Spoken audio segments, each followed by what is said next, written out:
नमस्ते दोस्तों। हर साल हजारों श्रद्धालु केदारनाथ धाम की यात्रा के लिए जाते हैं, क्योंकि ये स्थान केवल एक धार्मिक स्थल ही नहीं बल्कि आस्था, शक्ति और अध्यात्म का केंद्र भी है। भगवान शिव के 12 ज्योतिर्लिंगों में से एक केदारनाथ धाम का विशेष महत्व है और यहाँ आकर भक्तों को मानसिक शांति, आंतरिक ऊर्जा और दिव्यता का अनुभव होता है। अगर आप भी इस साल 2025 में केदारनाथ धाम की यात्रा पर जाने का प्लान बना रहे हैं तो ये वीडियो आपके लिए है। इस वीडियो में मैं आपको यात्रा की हर जरूरी जानकारी दूंगा ताकि आपकी यात्रा सुरक्षित, आरामदायक और यादगार बन सके। चाहे आप पहली बार जा रहे हों या पहले भी जा चुके हों, ये गाइड आपके सफर को आसान बनाएगी। तो चलिए जानते हैं केदारनाथ यात्रा 2025 की पूरी जानकारी। इस वीडियो में मैं आपको बताऊंगा केदारनाथ के कपाट कब खुलेंगे, बेस्ट टाइम क्या है, कैसे पहुंचना है, कहां रुकना सही रहेगा, बजट कितना लगेगा और किन चीजों को ले जाना जरूरी है।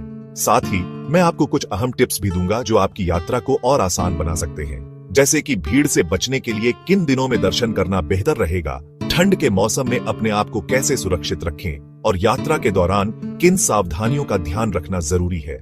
इसके अलावा अगर आप फैमिली, बच्चों या बुजुर्गों के साथ यात्रा कर रहे हैं तो उनके लिए भी खास सुझाव इस वीडियो में दिए गए हैं ताकि आपकी यात्रा सुरक्षित और आरामदायक हो सके।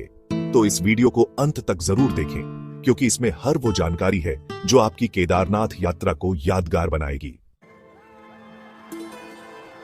सबसे पहले बात करते हैं केदारनाथ के कपाट खुलने की तारीख की। केदारनाथ धाम के कपाट हर साल अक्षय तृतीया के पावन अवसर पर खुलते हैं और 2025 में ये तारीख 2 मई तय की गई है। हालांकि ध्यान रहे कि ये एक अनुमानित तारीख है, क्योंकि केदारनाथ के कपाट खुलने की सटीक तारीख महाशिवरात्रि के दिन बद्रीनाथ केदारनाथ समिति द्वारा घोषित की जाती है। कपाट खुलने के बाद यात्रा का सही समय कौन सा रहेगा, आइए जानते हैं। मई और जून। अगर आप केदारनाथ धाम के कपाट खुलने की ओपनिंग सेरेमनी का हिस्सा बनना चाहते हैं तो मई और जून सबसे सही समय है। इस दौरान केदारनाथ में भक्तों की भारी भीड़ होती है और माहौल बेहद उत्साहपूर्ण रहता है। साथ ही इन महीनों में मौसम भी ज्यादातर साफ रहता है, जिससे यात्रा करना आसान होता है। हालांकि मई जून का समय पीक सीजन होता है, इसलिए होटल बुकिंग और यात्रा पास पहले से बुक कर लेना बेहद जरूरी है ताकि आपको किसी परेशानी का सामना न करना पड़े। जुलाई से सितंबर मानसून सीजन के चलते इस दौरान यात्रा करना थोड़ा रिस्की हो सकता है। इस समय अक्सर लैंडस्लाइड्स का खतरा बना रहता है, जिससे रास्ते बंद होने के चांस बढ़ जाते हैं। कई बार यात्रियों को घंटों ट्रैफिक जाम में फंसना पड़ता है। अगर आप फिर भी इस समय यात्रा करने का प्लान बना रहे हैं तो ट्रिप के दौरान पर्याप्त समय का मार्जिन रखें और अपने साथ रेनकोट, वाटरप्रूफ बैग और जरूरी सामान जरूर रखें। सितंबर से दिवाली तक। अगर आप भीड़ भाड़ से बचना चाहते हैं और एक शांतिपूर्ण यात्रा का अनुभव करना चाहते हैं तो सितंबर से दिवाली तक का समय बेस्ट है। इस दौरान मौसम साफ रहता है, आसमान नीला और नजारे बेहद खूबसूरत होते हैं। फोटोग्राफी के शौकीनों के लिए यह समय परफेक्ट है।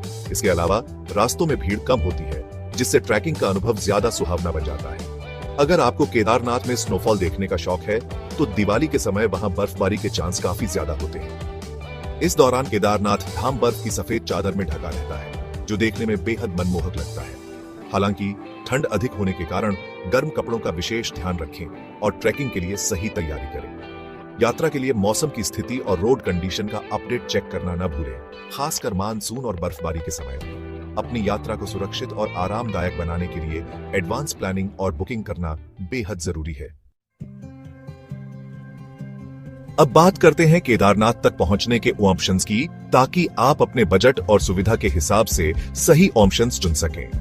अगर आप दूर से आ रहे हैं और सफर में समय बचाना चाहते हैं तो फ्लाइट एक अच्छा विकल्प है। सबसे नजदीकी airport jolly grant airport Dehradun है, जो केदारनाथ से लगभग 238 किलोमीटर दूर है। एयरपोर्ट से आपको टैक्सी या बस मिल जाएगी जो आपको ऋषिकेश या हरिद्वार तक ले जाती है। वहां से आप केदारनाथ के लिए अपनी यात्रा जारी रख सकते हैं। ट्रेन से केदारनाथ सफर किफायती और आरामदायक होता है। केदारनाथ के सबसे नजदीकी बड़े रेलवे स्टेशन है हरिद्वार रेलवे स्टेशन। यहाँ से केदारनाथ जाने के लिए सबसे अधिक बस और टैक्सी सेवाएं उपलब्ध हैं।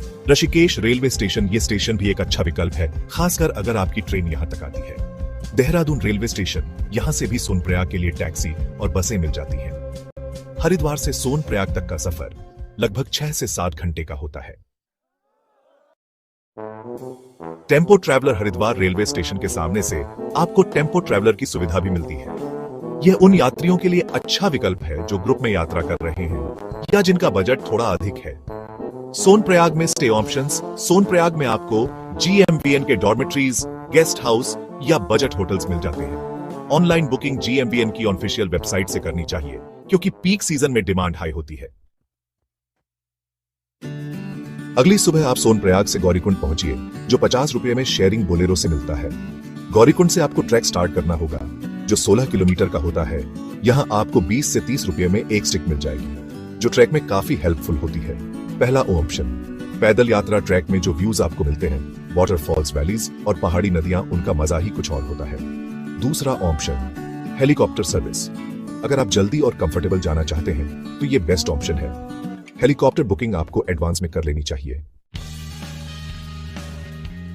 केदारनाथ में दर्शन का बेस्ट टाइम। दर्शन के लिए शाम में लाइन में लग जाएं या अगली सुबह 4 से 5 बजे का समय बेस्ट होता है। भैरव बाबा मंदिर, यहां दर्शन करना ना भूलें। यह केदारनाथ धाम का प्रोटेक्टर माना जाता है। दर्शन के बाद आप आराम से ब्रेकफास्ट करें और नीचे ट्रैक करना स्टार्ट करें। शाम तक आप सोनप्रयाग वापस पहुंच जाएंगे। अगर रात हो जाए तो सोनप्रयाग में ही नाइट स्टे ले लेना बेहतर रहेगा।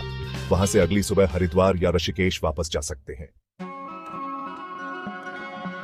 केदारनाथ यात्रा के दौरान आपकी सुरक्षा और सुविधा के लिए कुछ महत्वपूर्ण डॉक्यूमेंट्स का होना अनिवार्य है।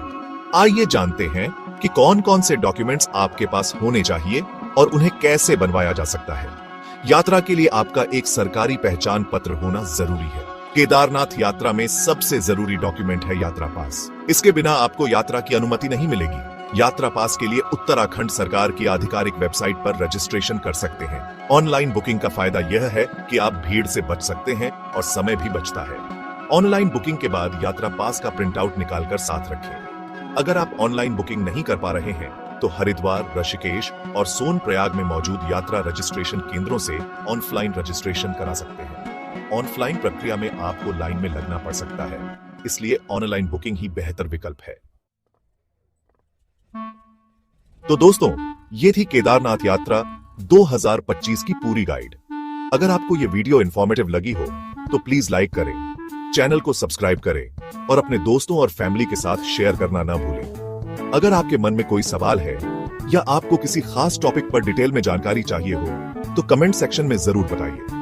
आपकी केदारनाथ यात्रा सुरक्षित, यादगार और दिव्य अनुभव से भरपूर हो।